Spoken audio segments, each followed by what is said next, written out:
ಸಹೋದರ ಸಹೋದರಿಯರೇ, ಇಂದು ಇನ್ನೊಂದಾವರ್ತಿ ದೇವರ ವಾಕ್ಯವನ್ನು ಧ್ಯಾನ ಮಾಡಲಿಕ್ಕೆ ಸಿಕ್ಕಿದ ಈ ಅವಕಾಶಕ್ಕಾಗಿ ನಾನು ಋಣಿ. ನಮ್ಮೆಲ್ಲರಿಗೂ ಸಿಕ್ಕಿದ ಈ ಅವಕಾಶ ಉಪಯೋಗಿಸೋಣ. ಇಂದಿನ ಧ್ಯಾನ ಭಾಗದ ಶೀರ್ಷಿಕೆ ಅವಳಿ ಜವಳಿ.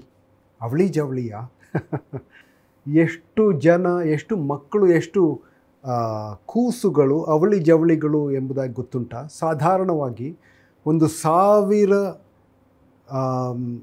ಮಕ್ಕಳು ಜನಿಸಿದರೆ 4 ಮಕ್ಕಳು ಅವಳಿ ಜವಳಿಗಳಂತೆ, ಜೊತೆಗಳು, ಜೋಡಿಗಳು. 1000ದಲ್ಲಿ 4 ಭಾಳ ಕಡಿಮೆ ಅಲ್ಲವೇ? ಆದರೆ ಈಗ ಸಂತಾನೋತ್ಪತ್ತಿ, ಕೃತಕ ಸಂತಾನೋತ್ಪತ್ತಿ ವಿಷಯದಿಂದ ಅಥವಾ IVF, ಟೆಸ್ಟ್ ಟ್ಯೂಬ್ ಬೇಬೀಸ್, ಅವುಗಳಲ್ಲಿ ಸಾಧಾರಣ 20-30% ಅವಳಿ ಜವಳಿಗಳಂತೆ. ಒಂದು ಸಂಡೇ ಸ್ಕೂಲ್ ಮಕ್ಕಳ ಒಂದು ವಿಭಾಗದಲ್ಲಿ ಅವರು ಕೇಳಿದ್ರಂತೆ, ಬೈಬಲ್ನಲ್ಲಿ ಇರುವ ಅವಳಿ ಜವಳಿಗಳನ್ನು ನಿಮಗೆ ಹೇಳಲಿಕ್ಕೆ ಸಾಧ್ಯನಾ ಅಂತ ಕೇಳಿದಾಗ ಒಬ್ಬನು ಹೇಳಿದನು, ಒಹೋಲಿಯಾಬ್ ಮತ್ತು ಬೆಜಲೇಲ್ ಒಹೋಲಿಯಾಬ್. ಆಗ ಸಂಡೇ ಸ್ಕೂಲ್ ಟೀಚರ್ಗೆ ಬಹಳ ಅನುಮಾನ ಬಂತು. ಹೌದೇ ಎಂದು ಅವರು ನೋಡಿದಾಗ ಅವರಿಗೆ ಅರ್ಥವಾಯಿತು, ಇಲ್ಲ, ಒಹೋಲಿಯಾಬ್ ಮತ್ತು ಬೆಚಲೇಲ್ ಅವಳಿ ಜವಳಿಗಳಲ್ಲ. ಹೌದು, ಯಾಕೋಬ ಏಸಾವ ಇದ್ದರು, ಆದರೆ ಬೆಚಲೇಲನು ಒಹೋಲಿಯಾಬ್ ಅವರು ಆದರೆ ಅವಳಿ ಜವಳಿಗಳಿಗಿಂತ ಹೆಚ್ಚಾಗಿ ಜೊತೆಯಾಗಿ ಜೋಡಿಯಾಗಿ ಕೆಲಸ ಮಾಡಿದ್ದು. ಅವರ ಬಗ್ಗೆ ಎಲ್ಲಿ ಬರೆದಿದ್ದಾರೆ ನಿಮಗೆ ಗೊತ್ತೇ? ವಿಮೋಚನ ಕಾಂಡ 31ನೇ ಅಧ್ಯಾಯ 1-11 ವಚನಗಳಲ್ಲಿ. ಆದರೆ ಈಗ 4ನೇ ವಚನವನ್ನು ಓದೋಣ. ಇವೇ ಮೊದಲಾದ ಸಮಸ್ತ ಶೃಂಗವಾದ ಕೆಲಸವನ್ನು ಮಾಡುವುದಕ್ಕೂ ನಾನು ಯಹೂದ ಕುಲದವನಾದ ಹೂರನ ಮೊಮ್ಮಗನೂ ಊರಿಯ ಮಗನೂ ಆಗಿರುವ ಬೆಚಲೇಲನೆಂಬವನನ್ನು ಗೊತ್ತು ಮಾಡಿದ್ದೇನೆ. ಅವನಿಗೆ ದಿವ್ಯಾತ್ಮವನ್ನು ಕೊಟ್ಟು ಬೇಕಾದ ಜ್ಞಾನ, ವಿದ್ಯಾ, ವಿವೇಕಗಳನ್ನು, ಸಕಲ ಶಿಲ್ಪಶಾಸ್ತ್ರ ಜ್ಞಾನವನ್ನು ಅನುಗ್ರಹಿಸಿದ್ದೇನೆ. ಅವನೊಂದಿಗೆ ದಾನ್ ಕುಲದವನಾದ ಅಹಿಸಮಾಕನ ಮಗನಾದ ಒಹೋಲಿಯಾಬನನ್ನೂ ನೇಮಿಸಿದ್ದೇನೆ. ಅದಲ್ಲದೆ ನಾನು ನಿನಗೆ ಆಜ್ಞಾಪಿಸಿದ್ದೆಲ್ಲವನ್ನೂ ಮಾಡುವುದಕ್ಕೆ ಜಾಣರೆಲ್ಲರ ಹೃದಯದಲ್ಲಿ ಜ್ಞಾನವನ್ನು ಉಂಟು ಮಾಡಿದ್ದೇನೆ. ಅಪ್ಪ. ಮತ್ತು 11ನೇ ವಚನ, ಇವುಗಳನ್ನೆಲ್ಲ ನಾನು ನಿನಗೆ ಆಜ್ಞಾಪಿಸಿದಂತೆಯೇ ಅವರು ಮಾಡುವರು. ಎಷ್ಟು ಉತ್ತಮವಾದ ಸಂಗತಿ ಅಂತ ನೋಡಿ. ಇವರಿಗೆ ದೇವರು ಹೇಳ್ತಾ ಇದ್ದಾನೆ, ನಾನು ಕೊಟ್ಟಿದ್ದೇನೆ, ನನ್ನ ದಿವ್ಯಾತ್ಮವನ್ನು ಕೊಟ್ಟಿದ್ದೇನೆ, ಬೇಕಾದ ಜ್ಞಾನ, ವಿವೇಕ, ಸಕಲ ಶಿಲ್ಪಶಾಸ್ತ್ರಜ್ಞಾನವನ್ನು ಅನುಗ್ರಹಿಸಿದ್ದೇನೆ, ನಾನು ಕೊಟ್ಟಿದ್ದೇನೆ. ಅದನ್ನೆಲ್ಲ ಆತನು ಸ್ವೀಕರಿಸಿದ್ದಾನೆ. ಸ್ವೀಕರಿಸಲಿಕ್ಕೆ ಏನಾಗಿರಬೇಕು? ಹೌದು, ಒಂದು ಪಾತ್ರೆಯಲ್ಲಿ ಏನಾದರೂ ಹೊಯ್ಯಬೇಕಾದ್ರೆ ಪಾತ್ರೆ ಖಾಲಿ ಇರಬೇಕಲ್ರಿ. ಅದು ಶುಭ್ರವಾಗಿರಬೇಕು, ಶುದ್ಧವಾಗಿರಬೇಕು. ನಮ್ರತೆಯಿಂದ, ವಿನಯದಿಂದ ಕೇಳಿ ಪಡೆದುಕೊಳ್ಳಬೇಕು. ಬೆಚಲೇಲನು ಹಾಗೇ ಇದ್ದನು ಅಲ್ಲವೇ? ಖಂಡಿತ. ಇಲ್ಲವಾದರೆ ದೇವರು ಆತನನ್ನು, ಗರ್ವದಿಂದ ತುಂಬಿದ್ದರೆ ದೇವರು ಆತನನ್ನು ತನ್ನ ವಿದ್ಯೆಯಿಂದ, ಜ್ಞಾನದಿಂದ, ತನ್ನ ಆತ್ಮದಿಂದ ತುಂಬಲು ಸಾಧ್ಯವೇ ಇಲ್ಲ. ಬೆಚಲೇಲ ಎಂಥ ಪರಂಪರೆ ಇದ್ದವನು ಗೊತ್ತೇ? ನೋಡಿ, ಬೆಚಲೇಲನ ಅಪ್ಪ ಯಾರು? ಊರಿ, ಯಹೂದ ಕುಲದಿಂದ ಬಂದವನು. ಆದರೆ ಅಜ್ಜನ ಹೆಸರು, ತಾತನ ಹೆಸರು ಬರೆದಿದ್ದಾರೆ. ತಾತನ ಹೆಸರು ಏನು? ಹೂರ್ ಎಂಬವನು. ಬಾಕಿ ಕಡೆಗಳಲ್ಲಿ ಅಪ್ಪನ ಹೆಸರು, ಮಗನ ಹೆಸರು. ಇಲ್ಲಿ ಮಾತ್ರ ತಾತನ ಹೆಸರು ಬರೆದಿದ್ದಾರೆ. ಯಾಕೆ ಗೊತ್ತಾ? ಹೂರ್ ಎಂಬವನು ಯಾರು ನೋಡಿ. ವಿಮೋಚನ ಕಾಂಡ 17ನೇ ಅಧ್ಯಾಯದಲ್ಲಿ ಆ ಕಥೆಯನ್ನು ಬರೆದಿದ್ದಾರೆ. ಏನು ನಡೆಯಿತು ಎಂಬುದಾಗಿ ಬರೆದಿದ್ದಾರೆ. ಅಮಾಲೇಕ್ಯರು ಬಂದು ಇಸ್ರಾಯೇಲ್ಯರನ್ನು ಸಂಹರಿಸಲಿಕ್ಕೆ ಪ್ರಯತ್ನ ಪಡ್ತಾ ಇದ್ದಾರೆ. ಆಗ ಮೋಶೆ ಏನು ಹೇಳ್ತಾನೆ? ಯೆಹೋಶುವನ ಹತ್ರ ಹೇಳ್ತಾನೆ, ನೀನು ಹೋಗು, ಅಲ್ಲಿ ಹೋಗಿ ಭಟರನ್ನು ತೆಗೆದುಕೊಂಡು ಹೋಗಿ ಅಮಾಲೇಕ್ಯರೊಡನೆ ಯುದ್ಧ ಮಾಡು, ಅವರು ಬಂದಿದ್ದಾರೆ, ಬೇರೆ ಮಾರ್ಗವಿಲ್ಲ. ನಾನು ಏನು ಮಾಡುವೆನು? ನಾನು ಈ ದೇವದಂಡವನ್ನು ಕೈಯಲ್ಲಿ ಹಿಡಿದುಕೊಂಡು ಗುಡ್ಡದ ತುದಿಯಲ್ಲಿ ಹೋಗಿ ಮೇಲೇರಿ ನಾನು ಅಲ್ಲಿ ಕೈಯನ್ನೆತ್ತಿ ಪ್ರಾರ್ಥಿಸುವೆನು. ಮೋಶೆಯ ಅಪ್ಪಣೆ ಮೇರೆಗೆ ಯೆಹೋಶುವನು ಯುದ್ಧ ಮಾಡುವುದಕ್ಕೆ ಹೊರಡುತ್ತಾನೆ. ಆಗ ಆರೋನನು ಹೂರನು ಅವನ ಒಟ್ಟಿಗೆ ನಿಂತಿದ್ದಾರೆ. ಇಲ್ಲಿ ಬೇರೊಂದು ಯುದ್ಧ ನಡೀತಾ ಇದೆ ಅಲ್ಲವೇ? ಆಧ್ಯಾತ್ಮಿಕವಾದ ಯುದ್ಧ ನಡೀತಾ ಇದೆ. ಅಲ್ಲಿ ಹೌದು, ಭೌತಿಕವಾದ ಯುದ್ಧ ನಡೀತಾ ಇದೆ. ನಾವು ನೋಡಿದರ ಪ್ರಕಾರ ಅಲ್ಲಿ ನಡೀತಾ ಇರುವುದು ನಿಜವಾದ ಯುದ್ಧ, ಇಲ್ಲಿ ನಡೀತಾ ಇರೋದು ಅಷ್ಟು ನಿಜ ಅಲ್ಲ ಎಂದು ಅನಿಸಿಕೆ. ಅದು ತಪ್ಪು. ಎರಡೂ ಮುಖ್ಯ. ಮೋಶೆ ಪ್ರಾರ್ಥನೆ ಮಾಡ್ತಾ ಇದ್ದಾನೆ, ಈಗ ಕೈಗಳು ಸೋತು ಹೋಗ್ತಾ ಇವೆ. ಆಗ 17ನೇ ಅಧ್ಯಾಯದಲ್ಲಿ ಏನು ಹೇಳ್ತಾ ಇದ್ದಾರೆ? ಮೋಶೆ ತನ್ನ ಕೈಗಳನ್ನು ಮೇಲೆತ್ತಿರುವಾಗ ಇಸ್ರಾಯೇಲ್ಯರು ಬಲವಾದ ಆಗುವರು, ಇಳಿಸುವಾಗ ಬಲಹೀನರಾಗುವರು.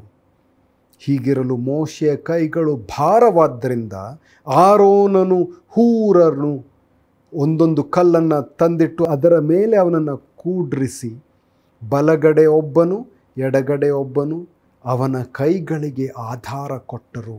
ಈ ರೀತಿಯಲ್ಲಿ ಅವನ ಕೈಗಳು ಹೊತ್ತು ಮುಳುಗುವ ತನಕ ಇಳಿಯದೆ ನಿಂತೇ ಇದ್ದವು. ಎಂಥ ಅನುಭವ ಹೂರನಿಗೆ! ಆಧ್ಯಾತ್ಮಿಕವಾದ ಯುದ್ಧ ಇಲ್ಲಿ ನಡೀತಾ ಇದೆ. ಎಂಥ ಪರಂಪರೆ!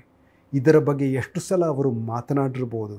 ಓ ತಾತ ಹೇಳಪ್ಪ, ಹೇಳು ತಾತ, ಅಂದು ಯುದ್ಧ ನಡೀತಲ್ರಿ, ವಿಜಯ ಹೇಗೆ ಪ್ರಾಪ್ತವಾಯಿತು? ಹೌದು, ಅಲ್ಲಿ ಜಾಶುವ ಯುದ್ಧ ಮಾಡ್ತಾ ಇದ್ದ, ಆದರೆ ಇನ್ನೊಂದು ಯುದ್ಧ ಇಲ್ಲಿ ನಡೀತಾ ಇತ್ತು. ಆಗ ನೀವೇನು ಮಾಡಿದ್ರಿ ತಾತ? ಹೂರನು ಹೇಳ್ತಾನೆ, ಹೌದು, ನಾನು ಆ ಕೈಗಳನ್ನು ಹಿಡಿದುಕೊಂಡಿದ್ದೆ, ನಾನು ಮೋಶೆ ಪ್ರಾರ್ಥನೆ ಮಾಡುವುದನ್ನು ನೋಡ್ತಾ ಇದ್ದೆ, ನಾವು ಕೂಡ ದೇವರ ಹತ್ರ ಬೇಡಿಕೊಂಡೆವು, ಪ್ರಾರ್ಥನೆ ಮಾಡಿದೆವು. ಎಫೆಸದವರಿಗೆ ಬರೆದ ಪತ್ರಿಕೆ 6ನೇ ಅಧ್ಯಾಯ 12ನೇ ವಾಕ್ಯ. ಸಹೋದರ ಸಹೋದರಿಯರೇ, ಇದು ಬಹಳ ಮುಖ್ಯ. ಕೆಲವೊಮ್ಮೆ ನಾವು ಮರೆತು ಹೋಗ್ತೇವೆ. 12ನೇ ವಾಕ್ಯ, ನಾವು ಹೋರಾಡುವುದು ಮನುಷ್ಯ ಮಾತ್ರದವರ ಸಂಗಡವಲ್ಲ, ರಾಜತ್ವಗಳ ಮೇಲೆಯೂ ಅಧಿಕಾರಿಗಳ ಮೇಲೆಯೂ ಅಂಧಕಾರದ ಲೋಕಾಧಿಪತಿಗಳ ಮೇಲೆಯೂ ಆಕಾಶ ಮಂಡಲದಲ್ಲಿರುವ ದುರಾತ್ಮಗಳ ಸೇನೆಯ ಮೇಲೆಯೂ ನಾವು ಹೋರಾಡುವವರಾಗಿದ್ದೇವೆ. ಆಮೇನ್. ಅದನ್ನು ನಾವು ಮರೆತು ಬಿಡ್ತೀವ್ರಿ. ದುರಾತ್ಮಗಳ ಸೇನೆ, ಅಂಧಕಾರದ ಲೋಕಾಧಿಪತಿಗಳ ಮೇಲೆ ಇರುವ ಆ ಯುದ್ಧ ನಡೀತಾ ಇದೆ. ನಾವು ಇವರು ಕೆಟ್ಟವರು, ಅವರು ಹಾಗೆ ಹೇಳ್ತಾ ಇದ್ದಾರೆ. ಹೌದು, ಇದೆಲ್ಲ ನಿಜ. ಆದರೆ ಅದರ ಹಿನ್ನೆಲೆಯಲ್ಲಿ ಇನ್ನೊಂದು ಯುದ್ಧ. ಆದ್ದರಿಂದ ಮಾಡಬೇಕಾಗಿದ್ದೇನು? ಅಯ್ಯಯ್ಯೋ ಅಲ್ಲಿ ಭೂತ, ಅಲ್ಲಿ ದೇವ, ಇಲ್ಲ, ಅದರ ಅವಶ್ಯಕತೆ ಇಲ್ಲ. ಆದರೆ ದೇವರನ್ನು ಹಿಂಬಾಲಿಸಿ ಪ್ರಾರ್ಥನೆ ಮಾಡಿ, ಪ್ರಾರ್ಥನೆಯಲ್ಲಿ ನಾವು ಮುನ್ನಡೆಯುವಾಗ ಮಾಡಬೇಕಾದ್ದನ್ನು ಮಾಡಿ ದೇವರ ಕೈಯಲ್ಲಿ ಒಪ್ಪಿಸಿ ನಂಬಿಕೆಯಿಂದ ನಡೆಯುವಾಗ ನಮ್ಮ ಕೈಯಲ್ಲಿದೆ ವಿಜಯ, ಅದು ಪ್ರಾಪ್ತ. ಬೆಚಲೇಲ ಏನಾಯಿತು? ದೇವರು ಹೇಳ್ತಾ ಇದ್ದಾನೆ, ಬೆಚಲೇಲನೆಂಬವನನ್ನು ಗೊತ್ತು ಮಾಡಿದ್ದೇನೆ, ಅವನಿಗೆ ದಿವ್ಯಾತ್ಮವನ್ನು ಕೊಟ್ಟು ಬೇಕಾದ ಜ್ಞಾನ ವಿದ್ಯಾ ವಿವೇಕಗಳನ್ನು ಸಕಲ ಶಿಲ್ಪಶಾಸ್ತ್ರ ಜ್ಞಾನವನ್ನು ಅನುಗ್ರಹಿಸಿದ್ದೇನೆ. ದೇವರು ಕೊಟ್ಟಿದ್ರಿ. I have given, I have filled. ಮತ್ತೇನು ಹೇಳ್ತಾ ಇದ್ದಾನೆ ಗೊತ್ತಾ? ಓದುತ್ತೇನೆ, ಇವುಗಳನ್ನೆಲ್ಲ ನಾನು ನಿನಗೆ ಆಜ್ಞಾಪಿಸಿದಂತೆಯೇ ಅವರು ಮಾಡುವರು. ಎಂಥ ವಿಶ್ವಾಸ ಅಂತ ನೋಡಿ. Vote of confidence, such confidence, ಎಂಥ ವಿಶ್ವಾಸ ನೋಡಿ. ತುಂಬಲು ದೇವರು ಕೊಡುವಾಗ ಅದನ್ನು ಸ್ವೀಕರಿಸಲು ಸಿದ್ಧವಾದ ವಿನಮ್ರ ಖಾಲಿಯಾದ ಪಾತ್ರೆಯನ್ನು ಆತನು ಹುಡುಕ್ತಾ ಇದ್ದ. ಆ ಪಾತ್ರೆಗಳು ಬೆಚಲೇಲ, ಒಹೋಲಿಯಾಬ್. 1 ಕೊರಿಂಥ 4ನೇ ಅಧ್ಯಾಯ 7ನೇ ವಚನ ಏನು ಹೇಳ್ತಾ ಇದ್ದಾನೆ ಗೊತ್ತಾ? ಪೌಲನು, ನಿನಗೂ ಇತರರಿಗೂ ತಾರತಮ್ಯ ಮಾಡಿದವರು ಯಾರು? ದೇವರಿಂದ ಹೊಂದದಿರುವಂಥದ್ದು ನಿನ್ನಲ್ಲಿ ಒಂದಾದರೂ ಉಂಟೋ, ಹೊಂದಿದ ಮೇಲೆ ಹೊಂದದವನಂತೆ ನೀನು ಯಾಕೆ ಹಿಗ್ಗಿಕೊಳ್ಳುತ್ತಿ? ಯಾಕೆ ಗರ್ವ, ಯಾಕೆ ಹೆಮ್ಮೆ? ಅಯ್ಯೋ ನಾನು ಮಾಡಿದ್ದು ನೋಡಿದ್ದೀಯಾ, ನಾನು ಏನು ಮಾಡಿದೆ ಅಂತ ಗೊತ್ತಾ, ನಾನು ಯಾರು ಅಂತ ಗೊತ್ತಾ? ನಾವು ಸಾಧಾರಣ ಹೇಳುವಂಥ ಕೇಳುವಂಥ ಪದಗಳು, ವಾಕ್ಯಗಳು ಇಲ್ಲ. ದೇವರಿಂದ ಹೊಂದದೇ ಇರುವಂಥದ್ದು ನಿನ್ನಲ್ಲಿ ಏನಾದರೂ ಉಂಟೋ? ಇಲ್ಲ ಸ್ವಾಮಿ, ಏನೂ ಇಲ್ಲ. ಶೂನ್ಯ, ಶೂನ್ಯ, ಇಲ್ಲವೇ ಇಲ್ಲ. ಎಲ್ಲವನ್ನು ನಾನು ಪಡೆದುಕೊಂಡಿದ್ದೇನೆ. ಸಹೋದರ ಸಹೋದರಿಯರೇ, ನಾವೆಲ್ಲರೂ ಪಡ್ಕೊಂಡಿದ್ದು, ಆದ್ದರಿಂದ ನಮಗೆ ಗರ್ವ ಇಡುವಂಥ ಆ ಪರಿಸ್ಥಿತಿಯೇ ಇಲ್ಲ. ಬೆಚಲೇಲ ಮತ್ತು ಒಹೋಲಿಯಾಬ್ ಅವರು ಹೇಳ್ಬೋದಾಗಿತ್ತು, ಬಹಳ ವಿಕಲತೆಯಿಂದ ಪ್ರತಿಕೂಲ ಪರಿಸ್ಥಿತಿಯನ್ನು ಎದುರಿಸಿ ನಾವು ಬಂದಿದ್ದೇವೆ, ನಾವು ಗುಲಾಮರಾಗಿದ್ದವು, ಐಗುಪ್ತ ದೇಶದಲ್ಲಿ ಈಜಿಪ್ಟ್ನಲ್ಲಿ ಇದ್ದವು, ಅಲ್ಲಿ ನಮಗೆ ಕಲೀಲಿಕ್ಕೆ ಏನೂ ಇರಲಿಲ್ಲ, ವಿದ್ಯಾಭ್ಯಾಸ ಕೊಡುವಂಥ, ಕಾಲೇಜಿಗೆ ಹೋಗುವಂಥ, ಈ ನಿಪುಣತೆಯನ್ನು ಪಡೆದುಕೊಳ್ಳುವಂಥ ಸಂದರ್ಭವೇ ಇರಲಿಲ್ಲ.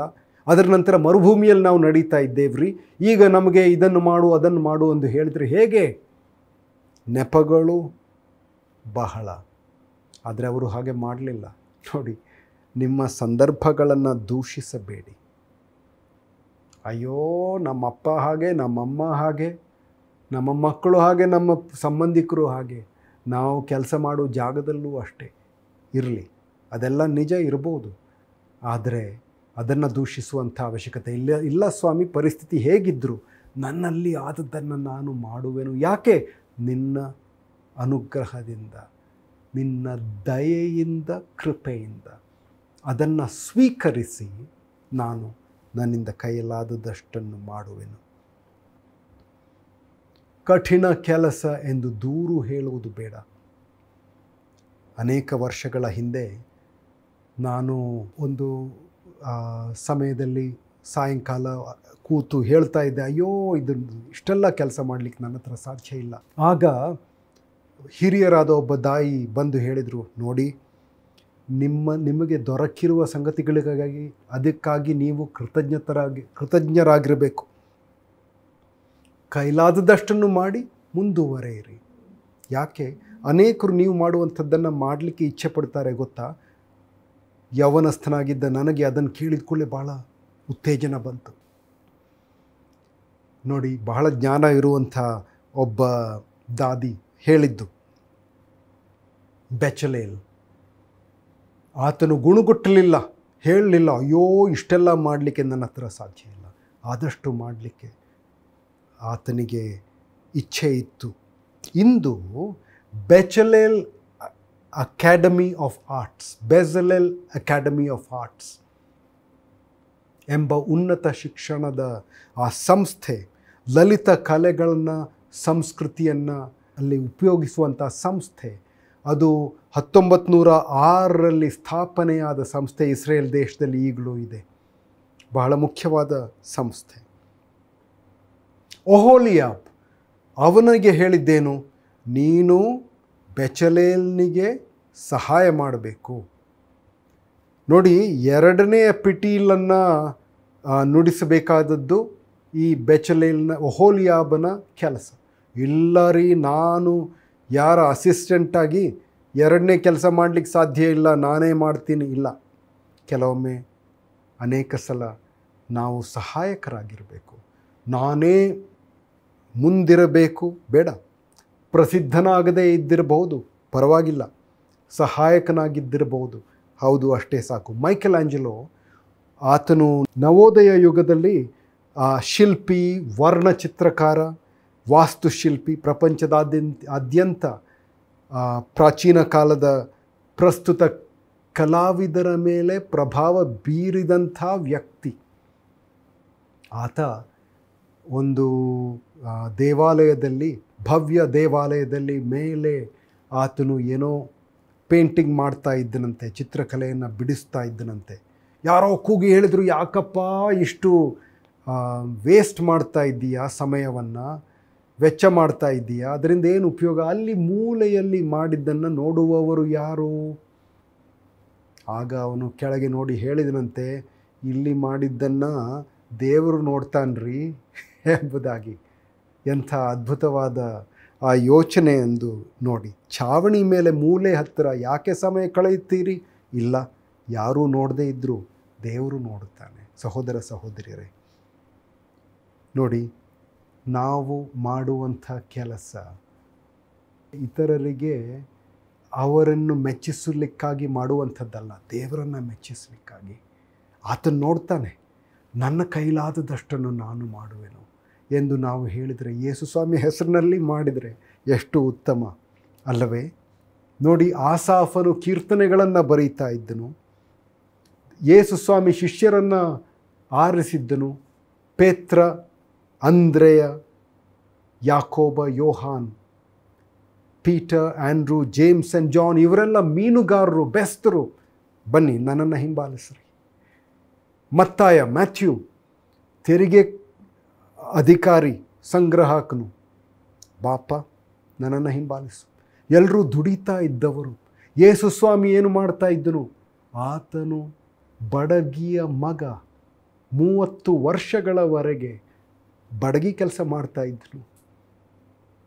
ಚೆನ್ನಾಗಿ ದುಡಿತಾ ಇದ್ದನು ಅಲ್ಲವೇ? ನೋಡಿ, ಲೂಕ 2ನೇ ಅಧ್ಯಾಯ 51 ಮತ್ತು 52ನೇ ವಚನಗಳು ಓದೋಣ. ನಂತರ ಅವನು ಅವರೊಂದಿಗೆ ನಜರೇತಿಗೆ ಹೋದನು ಮತ್ತು ಅವರಿಗೆ ವಿಧೇಯನಾಗಿದ್ದನು, ಅಂದರೆ ತಂದೆ ತಾಯಂದರಿಗೆ ವಿಧೇಯನಾಗಿದ್ದನು. ಆದರೆ ಅವನ ತಾಯಿ ಈ ಎಲ್ಲ ವಿಷಯಗಳನ್ನು ತನ್ನ ಹೃದಯದಲ್ಲಿ ನಿಧಿಯಾಗಿ ಇಟ್ಟುಕೊಂಡಳು. 52ನೇ ವಚನ, ಮತ್ತು ಯೇಸು ಬುದ್ಧಿವಂತಿಕೆಯಲ್ಲಿ ಮತ್ತು ಎತ್ತರದಲ್ಲಿ ದೇವರ ಹಾಗೂ ಮನುಷ್ಯರ ಕೃಪೆಯಲ್ಲಿ ಬೆಳೆದನು. ಕೃಪೆಯಲ್ಲಿ ಬೆಳೀತಾ ಇದ್ದ, ದುಡಿತಾ ಇದ್ದ, ಅನೇಕ ಸಂಗತಿಗಳನ್ನು ಕಲಿತಾ ಇದ್ದ ಅಲ್ಲವೇ? ಪ್ರತಿದಿನ ಹೊಸ ಸಂಗತಿಗಳನ್ನು ಮಾಡುವಂತೆ ಬಡಗಿಯಾಗಿ ಕಲಿತವನು. ಯಾಕೆ? ಈ ದುಡಿಮೆ, ಅಯ್ಯೋ ಅದು ಕೀಳು, ಎಲ್ಲೋ ಕೂತು ಆ ವಿದ್ಯೆಯನ್ನು ಪಡೆದುಕೊಳ್ಳು, ಅದು ವಿದ್ಯೆ ಅಲ್ರಿ. ಈ ದುಡಿಮೆ ದೇವರಿಗೆ ಮುಖ್ಯ, ದೇವರಿಗೆ ಮುಖ್ಯ. ಎಲೀಷನನ್ನು ಆರಿಸಿಕೊಳ್ಳುತ್ತಾನೆ. ಎಲೀಷ ಏನು ಮಾಡ್ತಾ ಇದ್ದ? ಎಲ್ಲೋ ಕೂತು ವಿಚಾರ ಮಾಡ್ತಾ ಇದ್ದಾನೆ? ಇಲ್ಲ, 12 ಜೋಡಿ ಎತ್ತುಗಳನ್ನು ತೆಗೆದುಕೊಂಡು ಹೋಗಿ ಉಳ್ತಾ ಇದ್ದ ಹೊಲದಲ್ಲಿ. ಅಂದರೆ ಅನೇಕರೊಟ್ಟಿಗೆ ಆತನು ಕೆಲಸ ಮಾಡ್ತಾ ಇದ್ದವನು.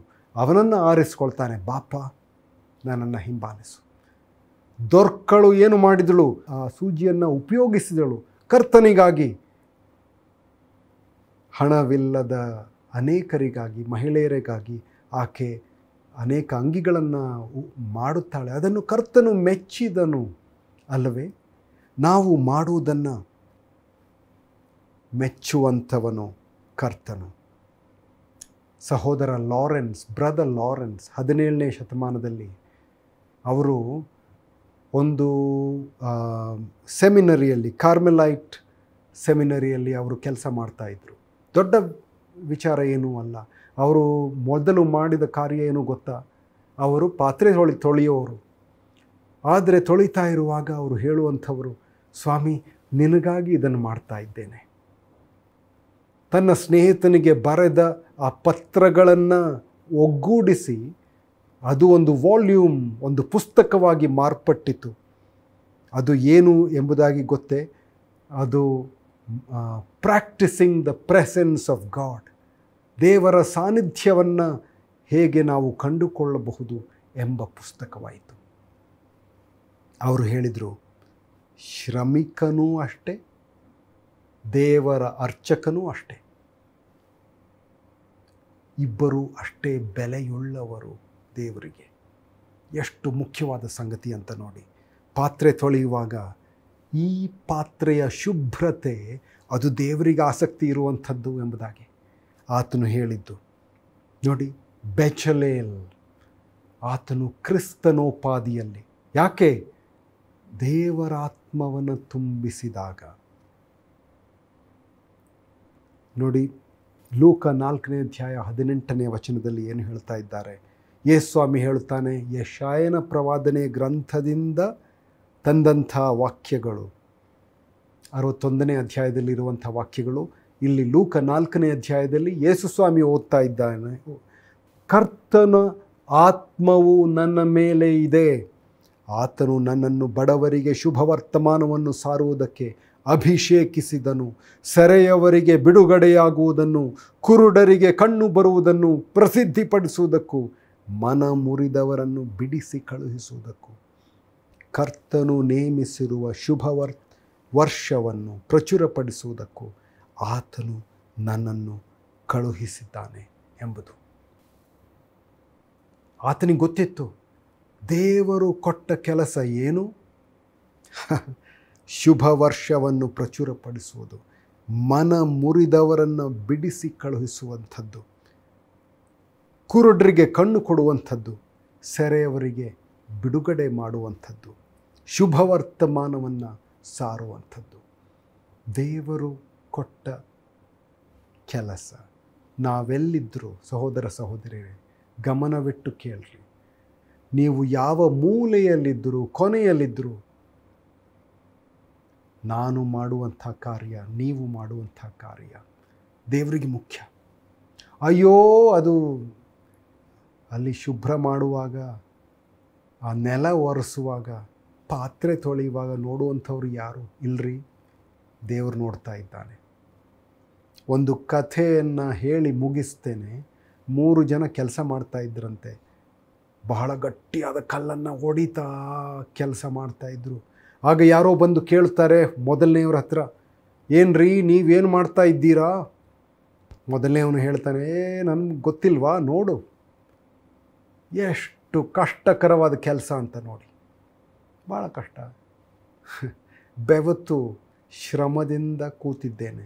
ಎರಡನೇವನ ಹತ್ರ ಕೇಳ್ತೀನಿ, ಏನ್ರಿ ಏನು ಮಾಡ್ತಾ ಇದ್ದೀಯಾ? ಏನು ಮಾಡೋದು ಇದರಿಂದ, ಆದರೆ ಪರವಾಗಿಲ್ಲ, ಇದರಿಂದ ನನಗೇನೋ ಸಂಬಳ, ನನ್ನ ಕುಟುಂಬಕ್ಕೆ ಮಕ್ಕಳಿಗೆ ಆದಾಯ, ಹೊಟ್ಟೆ ತುಂಬ್ತಾ ಇದೆ. ಇವರಿಬ್ಬರಲ್ಲಿ ಯಾರಿಗೆ ಭಾಳ ಸಂತೋಷ? ಎರಡನೇವನು ಅಲ್ವೇ?